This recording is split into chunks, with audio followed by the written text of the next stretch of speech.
Have you ever lost everything in a single moment, only to discover it was the best thing that ever happened to you? I stood in the rain, watching my entire life crumble, holding nothing but a manila envelope and the truth. They said I was a thief. They said I destroyed a family. But they had no idea what I had just uncovered, or whose life I was about to save. At 11:47 p.m. on a Tuesday night, my phone lit up with a single text message. It wasn't from my fiancé, Marcus. It wasn't from my best friend, Daniela. It was from an unknown number, and it contained just 4 words and an attachment. You deserve the truth. Naomi Chin sat cross-legged on her apartment floor in Brooklyn, surrounded by fabric swatches and design sketches. She had been working for 16 hours straight, finalizing the spring collection for Bellamy and Sterling, the fashion house where she'd clawed her way up from intern to senior designer in just 5 years. Her eyes were burning from staring at screens, and her fingers ached from hand-stitching sample pieces. But tomorrow was the presentation. Tomorrow, she would pitch her collection to the board. Tomorrow was supposed to change everything. She almost didn't open the attachment. But something, some instinct she couldn't name, made her thumb hover over the screen. She tapped it. The file downloaded slowly, her cheap Wi-Fi struggling as always. Then the images loaded, one by one, like a punch to the gut delivered in slow motion. Photos, bank statements, text messages, email threads. Her fiancé, Marcus Bellamy, heir to the Bellamy fashion empire, and the man she was supposed to marry in 3 months. And Daniela Reeves, her best friend since design school, the woman who had held her hand through her father's funeral, who knew every secret, every fear, every dream. The photos showed them together. Not just together. Tangled. Intimate. Laughing. The timestamps went back 18 months. 18 months of lies, hidden behind smiles and Sunday brunches and wedding planning sessions where Daniela had helped her choose flowers. But it was the documents that made Naomi's hands shake. Design files. Her design files. Sketches she had created in her tiny apartment at 3 a.m., poured her soul into, stored on her personal laptop. Somehow, they had been uploaded to an account under Marcus's name. Registered 6 months ago. Her entire spring collection, the one she was presenting tomorrow, was listed under his creative direction. They had stolen her work. They had stolen 18 months of her life. And tomorrow, they planned to steal her future. Naomi sat in the silence of her apartment, the city humming outside her window. She didn't cry. She didn't scream. She just stared at the screen, watching her entire world rearrange itself into a pattern she should have seen all along. The late nights when Marcus said he was working. The way Daniela always knew his schedule. The sympathetic looks from other designers at the studio. The whispers that stopped when she entered a room. Everyone knew. Everyone except her. Her phone buzzed again. Another message from the unknown number. Tomorrow at the presentation, they will claim your work as his. His mother, Victoria Bellamy, has already approved the narrative. You're the assistant who helped. I have proof of everything. Meet me at Café Lucien at 7 a.m. if you want to fight back. Naomi looked at the clock, 11:52 p.m. In 8 hours, she could meet this stranger. In 12 hours, her presentation would begin. She had spent 5 years building her reputation, and now she had less than a day to decide. Stay silent and watch them take everything, or burn it all down and risk losing the only career she'd ever wanted. She didn't sleep that night. Instead, she pulled every file, every sketch, every piece of documentation she had. She organized them into a folder, backed them up in 3 places, and printed the most important pieces. By 4 a.m., she had a timeline. By 5 a.m., she had a plan. At 6:30 a.m., she stood in front of her closet. She chose a sharp black suit, the one she'd been saving for the presentation. If this was going to be her last day at Bellamy and Sterling, she would walk out with her head high. The subway ride to Manhattan felt longer than usual. Every face in the car seemed to be watching her, judging her, waiting to see what she would do. She gripped her bag tighter, feeling the weight of the printed documents inside. Café Lucien was a small, elegant place in the West Village, the kind of spot where people had serious conversations over strong coffee. Naomi arrived at 6:55 a.m. The morning light was soft and golden, painting the cobblestone street in shades of amber. At a corner table sat a woman in her 60s, silver hair pulled back in a neat bun, wearing a tailored navy suit. She had the kind of face that had seen everything and been surprised by nothing. Naomi Chin? The woman asked as Naomi approached. Yes. And you are? Margaret Ashford. I was Victoria Bellamy's business partner 25 years ago, before she pushed me out and took sole ownership of the company.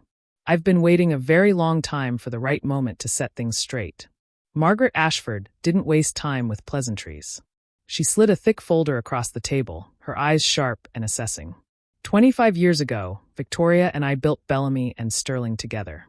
50-50 partnership. We were young, hungry, and brilliant. Then her family money came into play, and suddenly I was the silent partner, who should be grateful for the opportunity. Margaret's voice was steady, but Naomi could hear the edge of old wounds beneath it. She bought me out for pennies on the dollar, using legal tricks and family connections. I've spent 2 decades watching her build an empire on the foundation we created together, and I've been waiting for the moment when she would overreach. Naomi opened the folder. Inside were documents she recognized: her design files, emails between Marcus and Daniela, financial records showing payments to offshore accounts. But there were others she didn't recognize: older documents, patterns of behavior going back years. "You're not the first," Margaret said quietly. "Over the past decade, Victoria has systematically stolen designs from junior staff. She has her son get close to them, emotionally or professionally, gain their trust, access their work, and then claim it as Bellamy family intellectual property. 3 designers before you. All of them signed NDAs and took settlements rather than fight. Why?" Naomi's voice cracked. "Why would Marcus do this? We were supposed to get married. Because his mother trained him to do it. Because he's weak and he's never created anything original in his life. Because the Bellamy name is worth more than integrity." Margaret leaned forward. "But you have something the others didn't. You have me, my documentation, and you have a presentation in 5 hours where they plan to unveil your collection as his. If we time this right, we can expose them in front of the entire board, the press, and their investors." Naomi's heart was pounding. Everything she had worked for, the reputation she had built, the relationships in the industry. Going to war with the Bellamys would destroy all of it. They had the power, the money, the connections. She would be blacklisted. "What do I have to lose?" Naomi heard herself say. "They already took everything." Margaret smiled, a fierce, sharp expression. "Then let's take it back." They spent the next 3 hours at Margaret's apartment, a stunning loft in Tribeca filled with vintage fashion illustrations and remnants of a career cut short. Margaret had connections: journalists, lawyers, former Bellamy and Sterling employees who had witnessed the company's unethical practices but had been too afraid to speak up. By 10 a.m., they had a plan. Naomi would attend the presentation as scheduled. She would say nothing while Marcus presented his collection. And then, at the moment of triumph, when Victoria called for questions and the board prepared to approve the line, Naomi would present her evidence. Margaret would be in the audience with 2 journalists and a lawyer. "They'll deny everything," Naomi said, looking at her reflection in Margaret's hallway mirror. She looked tired, but her eyes were clear. Determined. "Let them deny," Margaret replied. "We have timestamps on every file. We have witnesses. We have their own emails. The truth is a stubborn thing." At 11:30 a.m., Naomi walked into the Bellamy and Sterling headquarters, a gleaming glass tower in Midtown. She had walked through these doors hundreds of times, but today everything looked different. The security guard, who usually smiled at her, barely made eye contact. The receptionist suddenly seemed very busy with her computer. They knew, or at least suspected. On the elevator ride to the 14th floor, Naomi caught her reflection in the polished steel doors. She looked like someone going to war. And maybe she was. The conference room was packed. The board members sat at the long mahogany table, 8 powerful people who controlled the future of the fashion house. Investors lined the walls. 2 journalists from Fashion Week Daily were in the back, notebooks ready. And there, at the head of the table, sat Victoria Bellamy, 70 years old and terrifying in her elegance, her white hair styled perfectly, her expression unreadable. Marcus stood near the presentation screen, looking confident in his tailored suit. Next to him, setting up the slides, was Daniela. When she saw Naomi enter, her face went pale, but she quickly looked away. "Naomi, darling." Victoria's voice cut through the room. "So glad you could join us. Please sit in the back. We're about to begin." Naomi sat. Margaret slipped in quietly and took a seat 3 rows behind her. Their eyes met briefly. Margaret nodded once. Marcus began his presentation. "Ladies and gentlemen, I'm thrilled to unveil the Spring Awakening collection, a line that represents a new direction for Bellamy and Sterling. bold, innovative, and deeply personal. Naomi watched as her designs appeared on the screen, one by one. The midnight blue evening gown with the asymmetrical neckline, inspired by her mother's stories of Shanghai. The structured blazer with hand-embroidered cherry blossoms, each petal stitched during her father's final hospital stay. The flowing silk pieces that represented rebirth, hope, new beginnings. Her soul, displayed on a screen, with Marcus's name beneath each image. He spoke about his inspiration, about traveling to Asia, about sleepless nights perfecting each piece. The lies flowed smoothly, rehearsed and polished. Daniela advanced the slides, never once looking at Naomi. The board members nodded approvingly. One woman actually wiped away a tear during Marcus's description of the cherry blossom blazer. "It represents my journey through loss and finding beauty again," he said, his voice catching with practiced emotion. Naomi's hands clenched in her lap. She wanted to scream, to leap up and call him a liar, but Margaret's words echoed in her mind. Wait for the right moment. Let them commit fully to the lie. After 40 minutes, Marcus concluded. This collection is ready for production. I'm confident it will be our most successful line yet. The room erupted in polite applause. Victoria stood, beaming with pride. My son has truly outdone himself.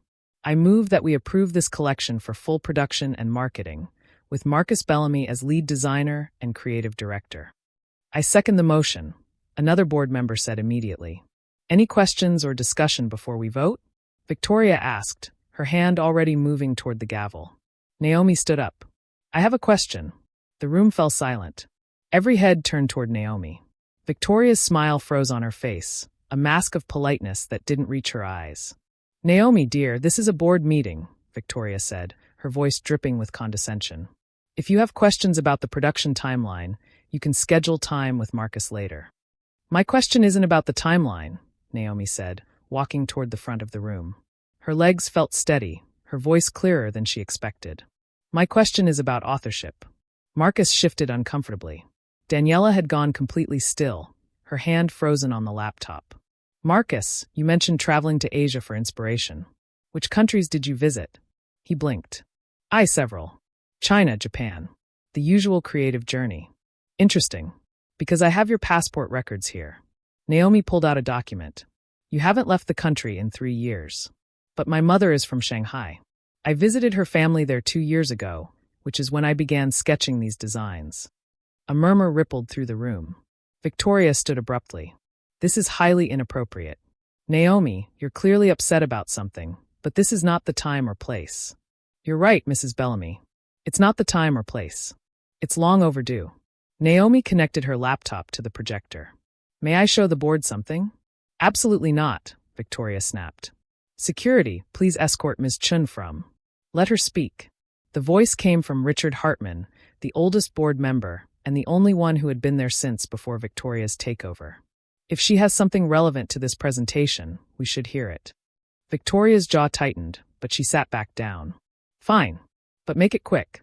Naomi's hands were shaking as she pulled up her first file, but her voice remained steady. This is a screenshot from my personal laptop, dated 14 months ago. Here are the original sketches for the midnight blue gown. You can see the file creation date, the metadata, everything. The image appeared on screen, her sketch unmistakable, with her signature design notes in the margins. Notes about her mother, about water, about the moon over the Huangpu River. And here, Naomi continued, pulling up another file, is the same design, uploaded to the company server 6 months later, under Marcus Bellamy's account. Same proportions, same details, even the same notes, just reworded slightly. She went through piece after piece. Every design in the Spring Awakening collection, tracked from her personal files to company records, always with Marcus's name appearing months after her original creation dates. The board members were leaning forward now, their expressions shifting from polite interest to concern. This proves nothing, Marcus said, his voice rising. We collaborate on designs all the time. Naomi was my assistant on this project. Of course her early sketches would show up in the process. I was never your assistant on this project, Naomi interrupted. I was never assigned to work with you at all. These designs were created on my own time, for my own portfolio, stored on my personal laptop in my apartment. She looked directly at him. How did you access files from my personal computer, Marcus? The silence in the room was deafening. Daniela suddenly stood up. I need to leave. I don't feel well. Sit down, Daniela. Margaret Ashford's voice rang out from the back of the room. She stood, walking forward with the confidence of someone who had waited 25 years for this moment. Everyone here should know that you provided Marcus with Naomi's laptop password. You copied her files while she was at her father's funeral 18 months ago. Daniela's face crumbled. It wasn't. We were just trying to help. Help. Naomi's voice cracked. You were my best friend. You held my hand at my father's grave. And while I was burying him, you were stealing from me. It wasn't personal, Daniela whispered, tears streaming down her face. Marcus and we were together. He said if we could just get one collection approved under his name, his mother would finally respect him, and then we could be together openly. Oh, Daniela, Marcus said, his voice cold. Don't be dramatic. It was just business. The words hung in the air like poison. Daniela looked at him, betrayal written across her face. She had sacrificed her integrity, her friendship, her morals for a man who dismissed her as just business. Victoria stood again. This is all very compelling theater, but you have no actual proof that. I have emails, Margaret said, placing her folder on the table. Emails between you and your son discussing which junior designers to target. I have financial records showing payments made to settle with previous designers who threatened to go public. I have testimony from 4 former employees willing to testify about your pattern of intellectual property theft. And I have 2 journalists from Fashion Week Daily here to document everything. The 2 journalists in the back were typing furiously. One of them had pulled out a recording device. Victoria's face went white, then red. Margaret, I should have known. Still bitter after all these years. Not bitter, Margaret replied calmly. Just patient. You built an empire on stolen dreams, Victoria. Your son has never created an original design in his life, and you've been covering for him by stealing from people who couldn't fight back. But Naomi can fight back. And this time, the world is watching. Richard Hartman cleared his throat. Mrs. Bellamy, these are serious allegations. I move that we postpone any vote on this collection until a full investigation can be conducted. And I suggest we immediately place Marcus Bellamy on administrative leave. Seconded. Another board member said quickly. Victoria looked around the table, seeing the votes shifting, seeing her control slipping. You're all overreacting. This is a misunderstanding that can be resolved internally. No, Naomi said quietly. It can't. Because I quit. The room went silent again. I quit Bellamy and Sterling, effective immediately. And I'm filing a lawsuit for theft of intellectual property, emotional distress, and fraud. My collection will never bear the Bellamy name. She looked at Marcus, at the man she had planned to marry, and felt nothing but pity. You had every advantage in life. Money, connections, opportunities. And you wasted it all because you were too lazy and too entitled to create something real. She turned to Daniela. And you? I hope he was worth it. Naomi walked toward the door. Margaret followed her, along with the 2 journalists. Behind them, the conference room erupted into chaos. Shouting, accusations, the sound of Victoria's gavel slamming uselessly against the table. In the elevator, Naomi finally let herself breathe. What happens now? Now! Margaret smiled. Now we rebuild.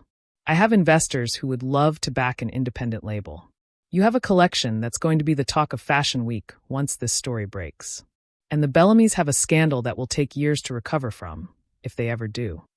The elevator doors opened onto the marble lobby. Outside, the October sun was shining, and the city stretched out before them, full of possibility and second chances. Thank you, Naomi said, for believing me, for fighting with me. Thank you, Margaret replied, for having the courage to stand up.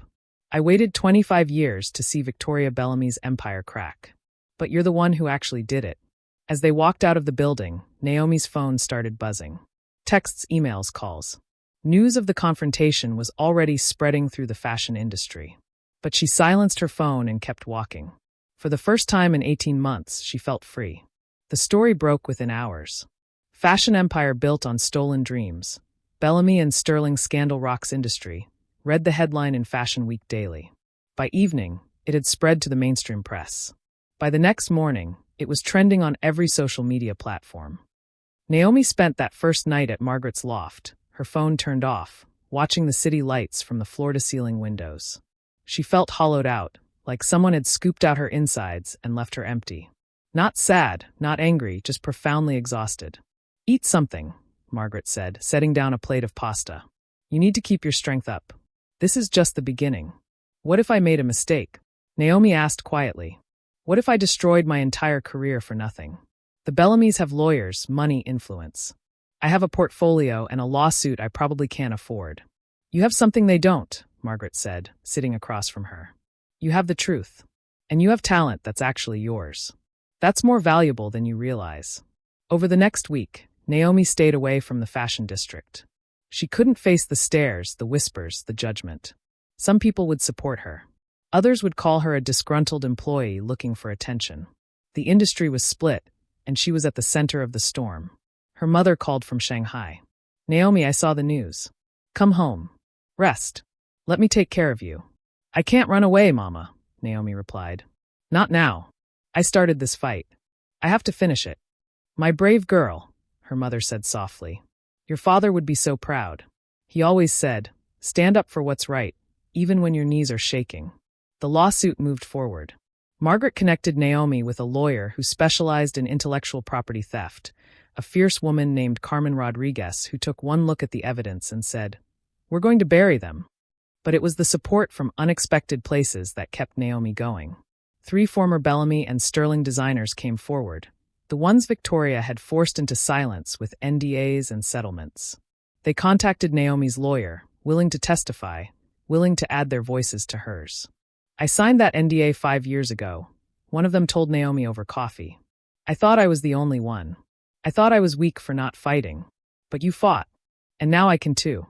2 weeks after the confrontation, Naomi received a call from an unknown number. She almost didn't answer, but something made her pick up. Miss Chen? This is Richard Hartman from the Bellamy and Sterling board. Naomi's heart sank. Here it comes, she thought. The legal threats, the pressure to drop the lawsuit. I'm calling to inform you that Victoria Bellamy has been removed as CEO, effective immediately. Marcus Bellamy has been terminated. The board is conducting a full investigation, and we will be reaching out to all designers who worked with the company over the past 10 years to review their portfolios for any irregularities. Naomi couldn't speak. I also want to apologize, Richard continued. I've been on that board for 30 years. I should have seen what was happening. I should have asked harder questions. On behalf of Bellamy and Sterling, I am deeply sorry. Thank you, Naomi managed to say. That means more than you know. There's one more thing. The board would like to offer you a position as creative director, with full control over your collection and a substantial salary increase. We understand if you decline, given everything that's happened, but the offer stands. Naomi laughed, a sound that was half sob, half genuine amusement. Mr. Hartman, with all due respect, I wouldn't work for Bellamy and Sterling again if you paid me 10 times what I made. That company destroyed my trust. I need to build something of my own now. I understand completely. The offer remains open if you ever change your mind. And Ms. Chen, I hope you do build something of your own. The industry needs more people like you. Margaret was true to her word. She introduced Naomi to investors who believed in her vision, people who had watched the scandal unfold and saw an opportunity to support real talent. Within a month, Naomi had secured funding for her own label. She called it Chen Studios. Simple, honest, hers. The lawsuit settled out of court. The Bellamy family paid a significant sum, enough for Naomi to never worry about money again. But more importantly, they issued a public apology and admitted to the theft. It was printed in every major fashion publication, a permanent stain on their legacy. Marcus disappeared from public life. Rumor had it he moved to London, trying to start fresh where people didn't know his face. Daniela reached out several times, long apologetic emails that Naomi deleted without reading. Some bridges, once burned, should stay ashes. Victoria Bellamy held a press conference, her face carefully composed, insisting that she had been unaware of any wrongdoing, and that Marcus had acted independently. No one believed her. Within 6 months, Bellamy and Sterling stock had dropped 40%. Several key designers left to start their own labels. The empire Victoria had built on stolen dreams was crumbling, piece by piece. But Naomi wasn't watching. She was too busy creating. 8 months after walking out of that conference room, Naomi held her first independent fashion show. It was small, held in a converted warehouse in Brooklyn. Nothing like the glamorous runway shows at Fashion Week. But it was packed. Margaret sat in the front row, tears in her eyes as the models walked out wearing Naomi's designs. The collection was called Metamorphosis, and it told a story of breaking free, of shedding old skin, of becoming something new and stronger. The midnight blue gown opened the show, followed by the cherry blossom blazer, each piece a testament to Naomi's journey. But there were new designs too, pieces created in the months after the scandal, darker and bolder, reflecting pain transformed into power. The final piece was a flowing white suit, embroidered with golden phoenixes rising from flames. Naomi had stitched every feather herself during sleepless nights, each stitch a meditation on survival and rebirth. When the show ended, the audience stood and applauded. Not the polite applause of a corporate boardroom, but genuine, thunderous appreciation. Naomi walked onto the runway, her heart pounding, and for the first time in months, she felt something close to joy. After the show, people swarmed her. Buyers, journalists, other designers offering congratulations and collaboration. In the chaos, a young woman approached her hesitantly. "Ms. Chen, I'm a design student at Parsons. I just wanted to say, thank you. I was interning at a studio where the senior designer kept taking credit for my sketches. I thought that's just how the industry worked. But after I saw what you did, I reported him. They investigated, and it turned out I wasn't the first. He was fired last month. You gave me the courage to speak up." Naomi hugged her, this stranger, this young designer who reminded her so much of herself. "Never let anyone steal your voice," she said. "Your work is yours. Protect it fiercely." A year after the scandal, Naomi sat in the office of her studio, a bright, sunlit space in Chelsea. Through the windows, she could see the Hudson River, boats drifting peacefully in the afternoon light. Her small team was downstairs, working on the fall collection, their laughter and creative energy filling the space with life. Margaret stopped by that afternoon, as she often did, bringing coffee and gossip from the industry. "Did you hear?" Margaret said, settling into a chair. "Bellamy and Sterling filed for bankruptcy protection. They're selling the company." Naomi felt a flicker of something, not quite sadness, not quite satisfaction. Just acknowledgement. "I heard. Richard Hartman called to let me know. He asked if I wanted to buy the name. And I said no. Some things should be allowed to die." Naomi looked at her designs on the wall, her real work, created with her own hands and her own vision. "I don't need their name. I have my own." Margaret smiled. "Your father would be incredibly proud, you know. Not just of your success, but of your integrity. You stood up when it cost you everything. Not many people have that kind of courage." "I didn't feel courageous," Naomi admitted. "I felt terrified. I still have nightmares about that conference room, about everyone staring at me, thinking I was crazy or vindictive, or just another bitter employee. But you did it anyway. That's what courage is. Not the absence of fear, but acting despite it." That evening, Naomi stayed late at the studio, working on a new design by hand. The building was quiet, just the sound of her pencil on paper and the distant hum of the city. She thought about the path that had brought her here, the betrayals and the battles, the moments when she almost gave up. She thought about Marcus, about how loving him had blinded her to who he really was. She thought about Daniela, about how friendship could hide envy and greed. She thought about the Naomi who had sat on her apartment floor a year ago, her world shattering, her future uncertain. That Naomi had been smaller, quieter, more willing to accept whatever crumbs the world offered. This Naomi, the one sitting in her own studio with her own name on the door, was different. Stronger. Uncompromising. Free. Her phone buzzed. A message from an unknown number. "Congratulations on your success. I always knew you had talent. We should talk about collaborating sometime. M. Marcus." Even now, trying to ride her coattails, trying to benefit from the name she had built without him. Naomi deleted the message without responding. Some people never learn. Some people will always be takers, believing the world owes them success without effort, recognition without merit. But she had learned something far more valuable. She had learned that closed doors aren't always losses. Sometimes they're protection.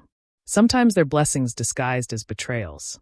If Marcus hadn't stolen her work, if Daniela hadn't betrayed her, if the Bellamys hadn't tried to destroy her, she would still be in that toxic environment, accepting mediocrity, believing that was all she deserved.